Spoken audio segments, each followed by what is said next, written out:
Assalamualaikum warahmatullahi wabarakatuh. Saya Indah Nazrufal Karimah NIM 192357 dari kelas Hukum Tata Negara B 2019. Saya akan menerangkan tentang fatwa pada masa Rasulullah. Sebelum itu kita kenal dulu yakni fatwa. Fatwa adalah salah satu peranata dalam pengambilan keputusan hukum Islam dan memiliki kekuatan hukum yang dinamis dan kreatif. Hal ini itu dapat dilihat dari eksisnya sejumlah madhab hukum yang memiliki corak pemikiran masing-masing sesuai dengan kondisi sosio-kulturnya. Terfragmentasinya kesimpulan hukum Islam yang tergambar dari beberapa madhab yang ada dapat dirunut jauh ketika pada masa sahabat Nabi. Pada masa itu terjadi keberagaman fatwa dalam menghadapi suatu peristiwa. Keberagaman fatwa ini diwarisi oleh generasi berikutnya, yaitu generasi para tabi'in, di mana pada masa ini lahir dua aliran besar dalam sistem pengambilan sistem hukum Islam, yaitu fikih Hijaz yang dikenal dengan aliran ahlu al-hadis, adapun fikih Irak dikenal dengan ahlu ar-ra'yu. Setelah itu berkembang lagi dan tambah mengkristal dalam madhab-madhab yang lahir sesuai dengan konteks waktu, tempat, kondisi, dan sosial kulturnya, dan dikemukakan oleh Ibnu Al-Qayyim bahwasanya kesimpulan fatwa bisa berbeda disebabkan oleh perubahan zaman, tempat, keadaan, dan konteksnya sendiri. Selanjutnya, fatwa pada masa Rasulullah. Periode Rasulullah itu berlangsung hanya beberapa tahun, yaitu tidak lebih dari 22 tahun, 2 bulan, dan 22 hari. Akan tetapi hal itu membawa pengaruh yang sangat besar dan hasil yang gemilang karena telah meninggalkan nas-nas hukum di dalam Al-Quran maupun Sunnah. Periode ini itu meninggalkan sejumlah dasar tasyrik yang menyeluruh, yaitu sejumlah sumber hukum dan dalil yang mengetahui dalil-dalil untuk mengetahui sesuatu yang tidak ada nas hukumnya. Fatwa pada masa Rasulullah itu ada dua periode, yaitu fase Rasul berada di Mekah dan di Madinah. Fase Rasul berada di Mekah selama 13 tahun pada masa kenabian. Di Mekah itu sedikit demi sedikit turun hukum. Periode ini lebih terfokus pada proses penamaan atau tata nilai tauhid seperti iman kepada Allah, Rasul, dan hari kiamat, dan perintah untuk berakhlakul mulia seperti keadilan, kebersamaan, menepati janji, dan menjauhi kerusakan akhlak seperti zina, pembunuhan, dan penipuan.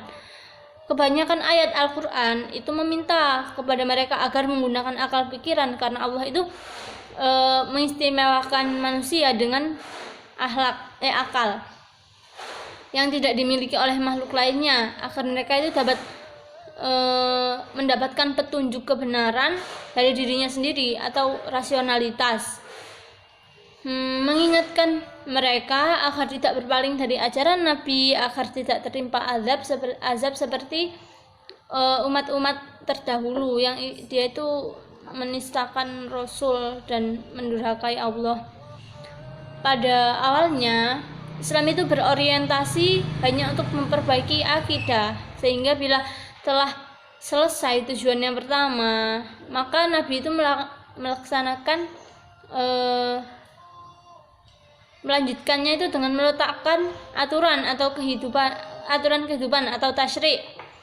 Bila kita perhatikan ayat Al-Quran yang turun di Mekah itu, maka terlihat di sana itu penolakan terhadap syirik dan mengajak kepada menuju ke tauhid, memuaskan mereka dengan kebenaran risalah yang disampaikan oleh para nabi, mengiringi mereka agar mengambil pelajaran dari kisah umat terdahulu, dan menganjurkan mereka agar membuang taklid pada nenek moyangnya, dan memalingkan mereka dari pengaruh kebodohan yang ditinggalkan oleh leluhurnya seperti pembunuhan, zina, dan mengubur anak perempuan hidup-hidup.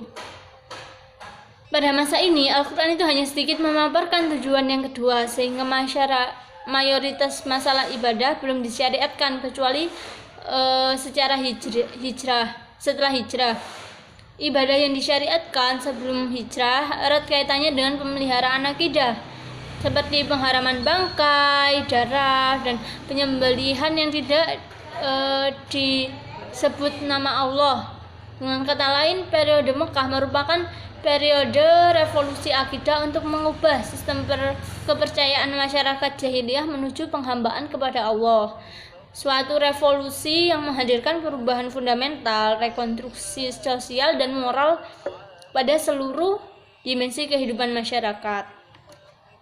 Selanjutnya yakni pada fase Rasulullah berada di Madinah, yakni selama kira-kira itu 10 tahun berjalan dari waktu hijriyah beliau sampai wafatnya. Pada masa ini Islam itu terbina menjadi umat, membentuk pemerintahan dan media-media dakwah itu telah berjalan dengan lancar.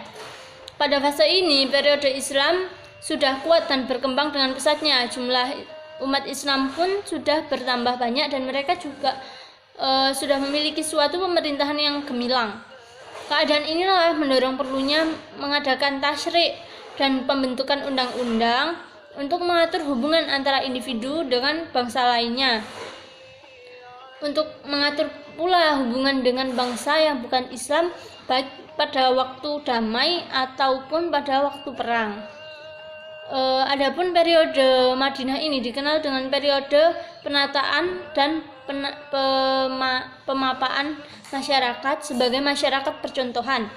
Oleh karena itu periode Madinah, ayat-ayat yang turun itu memuat hukum-hukum untuk keperluan tersebut atau ayat-ayat ahkam, baik yang berbicara ritual maupun sosial. Meskipun dalam periode ini Nabi Muhammad baru melakukan legislasi, namun ketentuan yang bersifat legalitas itu sudah ada pada masa periode Mekah. Bahkan justru dasar-dasarnya ini telah diletakkan dengan kokoh dalam periode Mekah, dan dasar-dasar itu tidak langsung bersifat legalistik karena selalu dikaitkan dengan ajaran moral dan etik. Periode ini tasyri' Islam itu sudah berorientasi pada tujuan kedua, yaitu disyariatkannya bagi mereka hukum-hukum yang meliputi semua situasi dan kondisi dan yang berhubungan dengan aspek kehidupan baik individu maupun kelompok pada setiap daerah, baik yang dalam bidang ibadah, muamalah, jihad, pidana, mawaris, wasiat, perkawinan, talak, sumpah dan peradilan, dan segala yang mencakup ilmu fikih.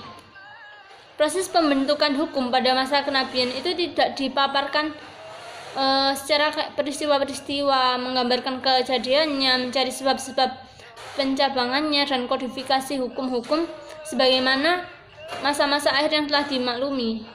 Tetapi pembentukan hukum pada masa ini berjalan bersama kenyataan dan pembinaan bahwa kaum muslimin apabila menghadapi suatu masalah itu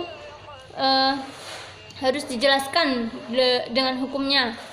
Maka mereka langsung bertanya pada Rasulullah. Terkadang Rasulullah juga memberikan fatwa kepada mereka dengan suatu ayat atau beberapa ayat yang diturunkan oleh Allah kepadanya, dan terkadang juga hadis, dan terkadang itu beliau memberi penjelasan hukum dengan pengalamannya atau sebagian mereka melakukan suatu perbuatan lalu Rasulullah itu menetapkan takrir akan hal itu jika hal itu benar menurut Rasulullah. Pada masa Rasulullah mengendalikan kekuasaan tasyri',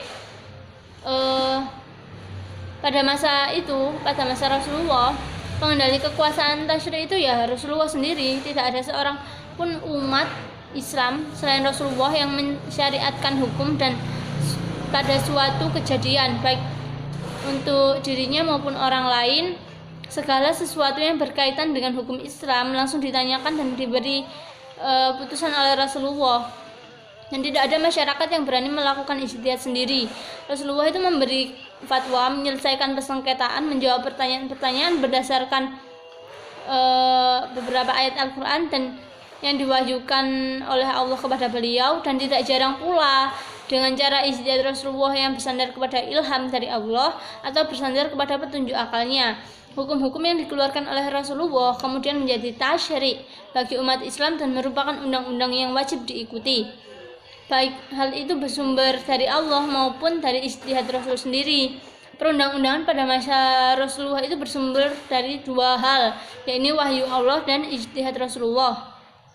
Apabila muncul permasalahan yang menghendaki peraturan seperti perselisihan, peristiwa hukum, pertanyaan, atau permintaan fatwa, maka Allah itu mewahyukan kepada Rasul satu atau beberapa ayat yang mencakup pertanyaan atau sesuatu hukum yang dikehendaki itu tadi. Kemudian Rasulullah menyampaikan wahyu dan lantas menjadi undang-undang yang wajib diikuti oleh kaum muslimin. Namun apabila timbul sesuatu yang tidak memerlukan peraturan, sedang Allah tidak mewahyukan kepada Rasulullah ayat yang menjelaskan tentang hukum yang dimaksud, maka Rasulullah itu berijtihad untuk mengetahui hukumnya. Hasil ijtihad dapat dipergunakan dan dibuat putusan atau memberi fatwa hukum, atau menjawab pertanyaan-pertanyaan, atau menjawab permintaan fatwa hukum, sehingga ijtihad Rasulullah menjadi peraturan yang wajib untuk diikuti di samping undang-undang Allah. Sekian dari saya, kurang lebihnya mohon maaf. Apabila ada pertanyaan bisa ditanyakan di e-learning. Wassalamualaikum warahmatullahi wabarakatuh.